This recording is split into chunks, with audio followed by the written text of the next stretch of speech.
இப்ப நம்ம எப்படி இருக்கிறோம்னா, பாத்திரம் காலியா இருக்கு, இல்ல பாத்திரத்துக்குள்ள ஒரு பொருள் இருக்கு, ஆனா ஓட்டையா இருக்கு.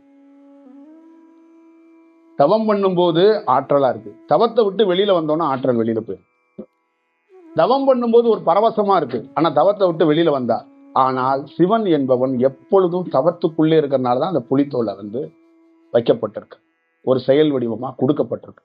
இத நீங்கள் அவசியமாக புரிந்து கொள்ளணும். வள்ளலார் அப்படிங்கிற பேரை கூட நான் பயன்படுத்துவதில்லை. அந்த அருள் பெருஞ்சோதி முழுக்க அந்த உடையை பண்ணியிருந்தார்னா, உடல் முழுக்க ஒரு உடல் அணுக்களாக மாறிடுச்சுன்னா உடல் முழுக்க ஓட்டை இருக்கும். அந்த ஓட்டையிலிருந்து கசிவுகள் வரும். எப்படி ஒரு நீர்ல இந்த பக்கம் நீர், அந்த பக்கம் ஒரு டேம் மாதிரி இருக்குன்னா இந்த செவுத்துல நீர் அப்படியே கசியும். அந்த மாதிரி உடல்ல அணுக்கள் அதிகமா, ஆற்றல் அதிகமா இருந்தா அவர்கிட்ட இருந்து கசிவு தன்மை அதிகமா இருக்கும். அதனால அந்த உடலை போற்றி வைத்திருந்தார். அந்த உடலை எப்படி வச்சிருந்தார், அந்த வாசலை எல்லாத்தையும் போற்றி வச்சிருக்கிறார். அவர் அது உடல் கிடையாது, அது பேர் அணுக்கள். அந்த அணுக்களை ஒருத்தர் என்ன பண்றாருன்னா போற்றி அதை காட்டாம ஒரு கண்ணாடி கூண்டு மாதிரி அவருடைய உடலை வைத்திருந்தார். அது ஒரு கண்ணாடி கூண்டு, அது ஒரு பேர் ஒளி. அதே போலதான் சிவனுடைய தத்துவத்துக்குள்ள இருக்கிற செயலும் இதே போல செயல்தான். அப்ப தியானம் பழகிற ஒவ்வொரு மாணவருக்குள்ளையும் அந்த ஓட்டை அடைக்கப்படும் போது அவர்கள் நிரந்தரமான ஒரு நல்ல பிரயாணமான ஒரு இடத்தை நோக்கி போறாங்கன்னு அர்த்தம். அடுத்த கேள்வி ஒவ்வொரு தனி மனிதனுக்கும் உருவாகலாம், இந்த ஓட்டைய நம்ம அடைக்க முடியுமா அப்படிங்கறதுதான். இந்த உலகத்துல ஒரு தாய் ஒரு குழந்தைய ராஜாவாக்கலாம், ரவுடியாவும் ஆக்கலாம். ஆனா இந்த குழந்தை கருவுல உருவாகி நல்ல செயலை செய்யுங்கிற நம்பிக்கையில தான் அவன் உருவாக்குறான். அது வெளியில கொண்டு வரும்போது அப்படிதான் கொண்டு வர்றான். அதே மாதிரிதான் தியானத்துல ஒவ்வொருத்தரும் ஏதோ ஒரு வடிவத்துல நாம ஒரு அனுபவத்தை பெறுவோம் தான் ஆரம்பிக்கிறோம்.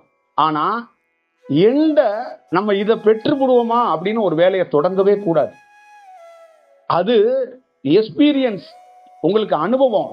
நீங்க திக்கும் காடி போறீங்க, உங்களுக்கு சந்தோஷம்னா உங்களுக்கு தெரியாம ஒண்ணு நடந்தாதான் அது சந்தோஷம். உங்களுக்கு தெரிஞ்சு நாளைக்கு ஒண்ணு நடக்க போகுது, நாளைக்கு தியானத்துல ஒண்ணு நடக்குன்னு இருக்காங்க அப்படின்னா அது சந்தோஷமா இருக்காது, அது எதிர்பார்ப்பா ஆயிரும்.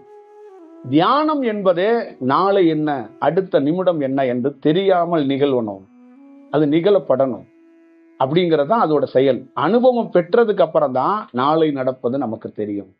அனுபவம் பெறதுக்கு முன்னாடி ஒவ்வொரு நாளும் நடக்கிறத நம்ம ஒரு எக்ஸ்பீரியன்ஸா எடுத்துட்டு தான் மாணவர்கள் பிரயாணம் பண்ணணும், ஒரு செயல் வடிவம் பண்ணணும். நீங்க எப்பயுமே பார்த்துக்கங்க, இந்த சிவனுடைய தத்துவத்தை இந்த இடத்துல இருந்து சொல்லப்படணும் அப்படிங்கிறதுக்காக சொன்னான். பல பேரு சிவபெருமான் எங்கேயோ காட்டுக்குள்ள போய் புலி அடிச்சு அந்த தோலை பதப்படுத்தி அதை கொண்டாந்து விரிச்சுக்கிட்டு உட்கார்ந்துருக்கிறாரு அப்படின்னு நினைச்சுக்க வேண்டாம். அது ஒரு மனிதன் ஒரு பாத்திரம், அச்சய பாத்திரம் அப்படின்னு சொல்லுவாங்க. அச்சய பாத்திரத்துக்கு இந்தியாவில் உலகத்துல பெரிய விளக்கத்தை யாராலும் கொடுக்க முடியாது. அச்சய பாத்திரம் என்பதே சிவன் தான். அச்சய பாத்திரம் என்பது என்னன்னா, ஆற்றலாக இருக்கிற உயிர் துளிகள் குறையாமல் ஒரு இடத்துக்குள்ள வந்து கொண்டே இருப்பதற்கான ஒரு வாய்ப்பை ஒருத்தர் உருவாக்கிக்கும் போது அதிலிருந்து அவர் ஆசீர்வாதத்தை கொடுக்க கொடுக்க கொடுக்க கொடுக்க என்ன ஆகுறது அப்படின்னா, அவர் அந்த அச்சய பாத்திரம் குறையாம இருக்கும். அதுக்கு பேர் தான் அச்சய பாத்திரம். சிவன் எப்படி ஒரு பேர் இருக்கோ, ஒரு ஆற்றல் ஒரே இடத்துல வாகிச்சு இருந்துச்சுன்னா அந்த ஆற்றலை எவ்வளவு நம்ம யாருக்கு ஆசீர்வாதம் பண்ணாலும் அந்த இடம் அது குறையலைன்னா அதுக்கு பேர் அச்சய பாத்திரம். அப்ப ஒரு யோகியே அச்சய பாத்திரம் தான். இப்ப சிவனையே அவரையே எப்படி சொல்லுவோம்னா அச்சய பாத்திரம் தான் சொல்லுவோம். ஏன்னா அவர்கிட்ட இருந்து குறையவே குறையாது. ஆனால் அவர் முழுமையாக பெரிய செயலை எங்க இருந்துன்னா இந்த நெற்றியில இருந்தா செய்வாங்க. அதனாலதான் எப்பொழுதுமே நமக்கு நெற்றி போட்டு இந்த நெற்றி பகுதியை நம்ம ரொம்ப கடவுளாக வணங்குறதுக்கு முக்கியமான காரணம், இங்கிருந்து தான் ஒரு பெரிய ஒரு பணியை செய்ய முடியும். இங்கிருந்து தான் ஒரு பெரிய பெரிய வேலைகளை, அந்த உயிர் துளிகளை வெளியில ஆசீர்வாதமாக வெளியில செயல் வடிவமாக கொடுக்கறதுக்கான ஒரு வாய்ப்பை உருவாக்க முடியுங்கிறத நல்லா புரிஞ்சுக்கங்க. அதே மாதிரி என்னோட வடிவத்திலேருந்து கீதையை நான் படிச்சிருக்கிறேன். கீதையை நான் அது சம்பந்தமா கொஞ்சம் ஆய்வு பண்ணியிருக்கிறேன். நான் கீதையை பார்க்கறது, அந்த கீதைக்குள்ள இருக்கிற அந்த சகோதரர்கள் எத்தனை பேர் இருக்காங்க சகோதரர்கள்?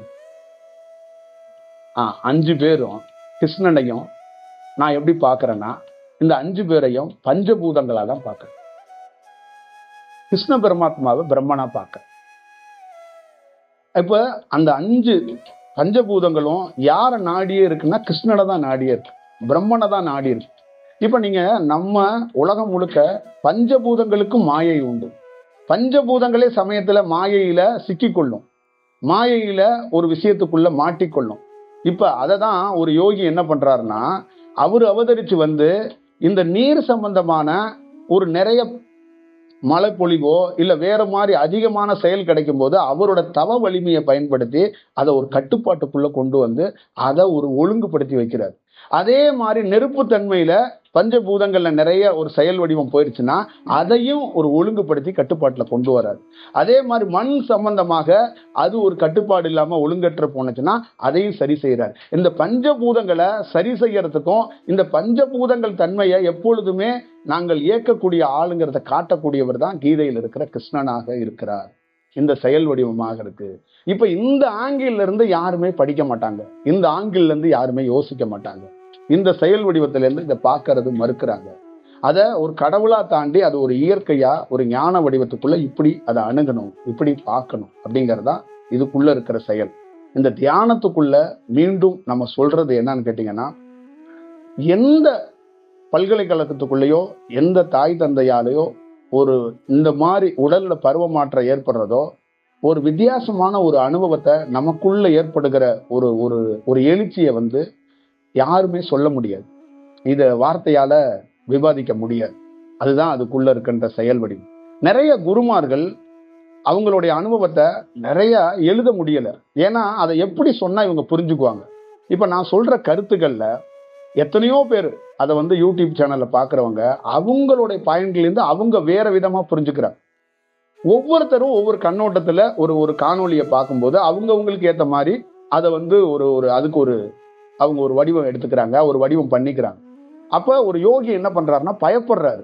நம்மளுடைய அனுபவத்தை ஷேர் பண்ணா அதை மக்கள் புரிஞ்சுக்கிற விதம் வேற மாதிரி இருக்கு, அதை மக்கள் கையாளுற விதம் வேற மாதிரி இருக்கு.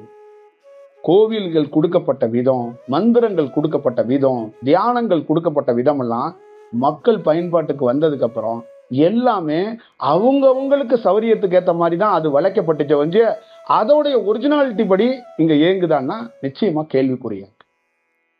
இப்ப ஒரு தியானம் உங்களுக்கு கிடைக்குதுன்னா நீங்க உங்களுக்குன்னு ஒரு ஐடியா இருக்குல்ல, அதை வச்சு என்ன பண்றீங்கன்னா அதுக்கு நீங்க ஒரு அதை வளைக்கிறது நிமித்துறது செய்யறது நம்ம என்ன சொல்லி கொடுத்தாலும் நீங்க என்ன பண்றீங்கன்னா உங்களை அங்க அதோடைய தன்மையை நீங்க போக்க மாத்துறது கூட ட்ரை பண்றீங்க.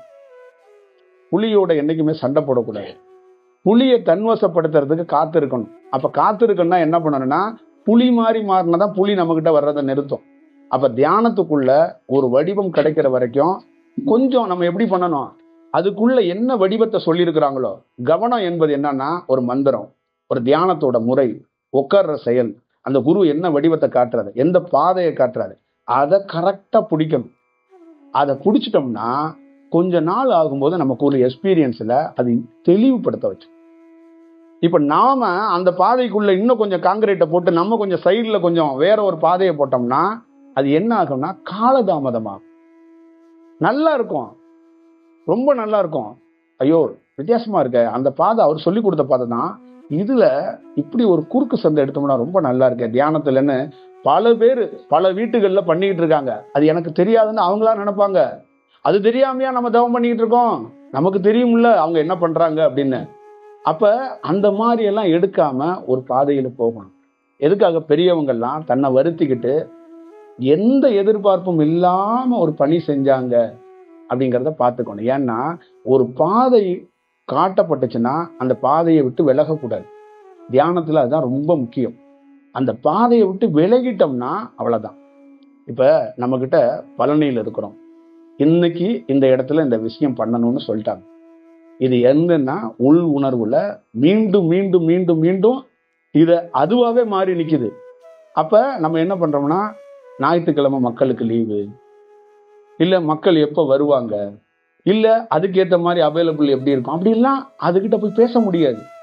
என்னோட இருக்கிறவங்க எல்லாம் +2 எக்ஸாம் எழுதிட்டு அந்த பிள்ளைங்க எல்லாம் கஷ்டப்பட்டு இருக்காங்க, 10th எக்ஸாம் ஆரம்பிக்க போகுது, எங்க ஊர்ல எல்லாம் லீவு கிடையாது, நீ வந்து இப்படி உள் உணர்வா சொல்லிக்கிட்டு இருக்க, திங்கக்கிழமை எல்லாம் வரமாட்டாங்க, திங்கக்கிழமை எல்லாம் வந்து எங்க ஆளுங்க வந்து கோயில் அன்னதானம் வாங்கி சாப்பிடுவாங்கலாம் தெரியாது, அவங்களுக்கு சனி ஞாயிறு இருக்கு, அவங்களுக்குன்னு சில செயல் இருக்கு, அந்த வடிவத்துல இருப்பாங்கன்னா அதுகிட்ட பேச முடியாது. அதுகிட்ட எல்லாம் போய் நம்ம போய் காம்ப்ரமைஸ் பண்ண முடியாது. அந்த நேரத்துல நீங்க திடீர்னு ஒரு பிரயாணம் பண்ணிக்கிட்டு இருக்கீங்க, அங்க உங்க நரம்புல ஒரு மாற்றம் ஆயிடுச்சுன்னா, என்ன நீ திடீர்னு இன்னைக்கு போய் மாற்றம் அடைஞ்சிட்டேன்னு கேட்பீங்களா? நீ எப்பயுமே புதன்கிழமை வியாழக்கிழமை தானே எனக்கு உகந்த நாள், அன்னைக்கு தானே மாற்றம் அடையணும், என்ன நீ செவ்வாய்க்கிழமை மாற்றம் அடைஞ்சிட்டேன்னு கேட்க முடியாது இல்ல. இதெல்லாம் இயற்கையாக நிகழ்றது. இப்ப தனக்காகனே ஒரு சிஸ்டமா இந்த வெள்ளை பெயிண்ட் அடிச்சுக்கிறது, சிவப்பு பெயிண்ட் அடிச்சுக்கிறதுலாம் மனித தன்மையில பண்ண முடியும். ஆனா இறைத்தன்மை என்பது, இறை ஆற்றல் என்பது அதுவா நிகழ்த்துறது தான். அதுவா நிகழ்த்துறதுல தான் நான் உங்களை சந்திச்சிருக்கோம். இந்த விஷயம் இதுக்குள்ள எந்த செயலும் கிடையாது. மார்ச் 10 என்ன இருக்கு எனக்கு தெரியாது, இந்த திங்கட்கிழமையில எனக்கு தெரியாது. இந்த நாள், இந்த தேதியில, இந்த மணியில இந்த வேலை நடக்கணும், இந்த வேலையை செய்யும், அவ்வளவுதான் விஷயம். அந்த வேலையை துல்லியமா செய்யறோம். அப்ப இதோடைய பொருள் என்னன்னா, பாதை மாறாத பயணங்கிறது இதுதான். அப்ப நான் என்ன பண்றேன், இந்த பிரம்மத்துக்கிட்ட நானே ஒரு சிறந்த மாணவனாக பணி செய்யறதுக்கு வாய்ப்பை உருவாக்கிக்கிறேன். அது சொல் பேச்சை கேட்டு அது வழி நடத்துற மாதிரி இருந்தாதான் இறை ஆற்றலோட நம்ம பிரயாணிக்க முடியும். அப்ப அதுக்கு நான் என்ன பண்றேன், அது குருவாக வச்சு, நான் சீடனாக வச்சு, நான் ஒரு மாணவனாக வச்சு, அது காட்டுற பாதையில நான் போறதுனாலதான் எமக்கு என்ன பண்ணுது, ஈர்ப்பு தன்மையில எந்த பொருளையும் தேடாமல் அந்த பொருள் நம்மளை நோக்கி வர்றதுக்கான வாய்ப்பு இருக்கு. ஒரு செயல் வடிவம் செய்ய முடியுது. இதுதான் அதோட செயல்.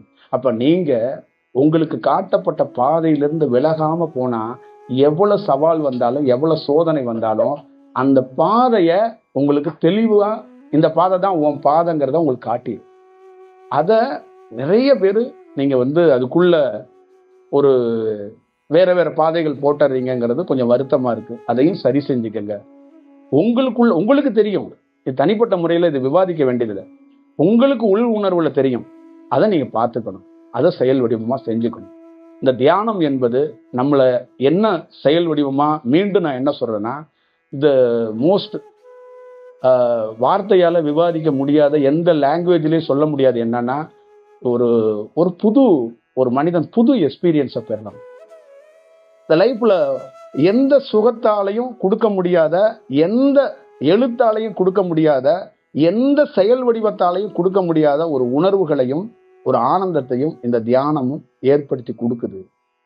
ஒரு ஆச்சரியப்படுறதுக்கும் ரொம்ப வியர்க்கிறதுக்கும் ஒரு பெரிய பெரிய அனுபவங்களை ஏற்படுத்தி கொடுக்குது. நம்மளால அதை விவாதிக்கவே முடியாது. நமக்கு இந்த உலகத்துல எத்தனையோ அறிஞர் அந்த செயலை பெறறதுக்காக, பார்க்கறதுக்காக போய் விழுந்துட்டாங்க.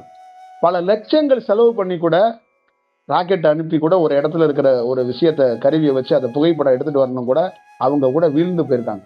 ஆனா எங்கேயோ பஸ்லையும், கார்லையும், சைக்கிள்லையும், பைக்கிலையும் ஒவ்வொரு கோயில் குளங்கள்லாம் போய்கிட்டு ஒரு இடத்துல ஒருத்தன் உட்காந்து தவம் பண்ணி அந்த மாதிரி அரிய செயலை அவன் அறியறான். அவனுக்கு அந்த எக்ஸ்பீரியன்ஸ் கிடைக்குது. இந்த ஓன் எக்ஸ்பீரியன்ஸ் நீங்க வார்த்தையால, நான் இங்க என்ன விட்டுருங்க, இது என்னுடைய சந்தோஷம் என்ன தெரியுங்களா, நான் உள்ளுக்குள்ள ஒரு சந்தோஷமா இருக்கிறேன், மகிழ்ச்சியா இருக்கிறேன். அந்த மாதிரி தனி மனிதன் அந்த ஓன் எக்ஸ்பீரியன்ஸை பண்ணானா அப்பதான் அவனுக்கு தெரியும். அதை அவன் சொல்ல வேண்டியதில்லை யார்கிட்டையும், நீங்க கற்றுக் கொடுக்க வேண்டியதில்லை. அது உங்களுக்கு ஒரு தன்னறியாம ஒரு செயலை ஏற்படுத்தி கொடுக்கும். ஒரு மயில் நடனம் ஆடும்போது நீ மகிழ்ச்சியா இருக்கிறியான்னு கேட்டா, ஆடுறத பார்க்கும் போதே நமக்கு ஒரு மகிழ்ச்சி வருது. அதுகிட்ட போய் கேட்டா அது எப்படி இருக்கும்? அதே மாதிரிதான் உங்களுக்குள்ள நடக்கிற விஷயம், உங்களுக்குள்ள இருக்கப்படுற அந்த செயல், அது ரொம்ப ஒரு கிளியர் ஆயிரும். அதுக்கப்புறம் நீங்க போய் யார்ட்டையும் விவாதிக்க வேண்டியதில்லை, கிளாஸ் நடத்த வேண்டியதில்லை, தியானம் கற்றுக் கொடுக்க வேண்டியதில்லை. உங்களுக்குள்ளேயே அது ஒரு பெரிய செயல் வடிவத்தை ஏற்படுத்தி கொடுக்குங்கிறது தான் இதோட செயல் வடிவம். இதுதான் நீங்க பார்த்துக்கணும். என் செயலுக்கு உட்பட்டு உங்களுக்கு எந்த ரூபத்துல தியானத்துக்கு நான் நிச்சயமாக உங்களோடு பிரயாணிக்கிறதுக்கு முழு ஒத்துழைப்போட, முழு செயல்லையும் நான் என்னையே நான் ஒரு பாதையாக உங்களுக்காக நான் அர்ப்பணிச்சு கொடுக்க தயாரா இருக்கிறேன். அதுல எந்த மாற்றமும் கிடையாது. என்னுடைய நோக்கம், எனக்கு எந்த லட்சியமோ, எந்த டார்கெட்டோ, எத்தனை ஊர்ல மடம் ஆரம்பிக்கணும், எத்தனை ஊர்ல சங்கம் ஆரம்பிக்கலாம் கிடையாது.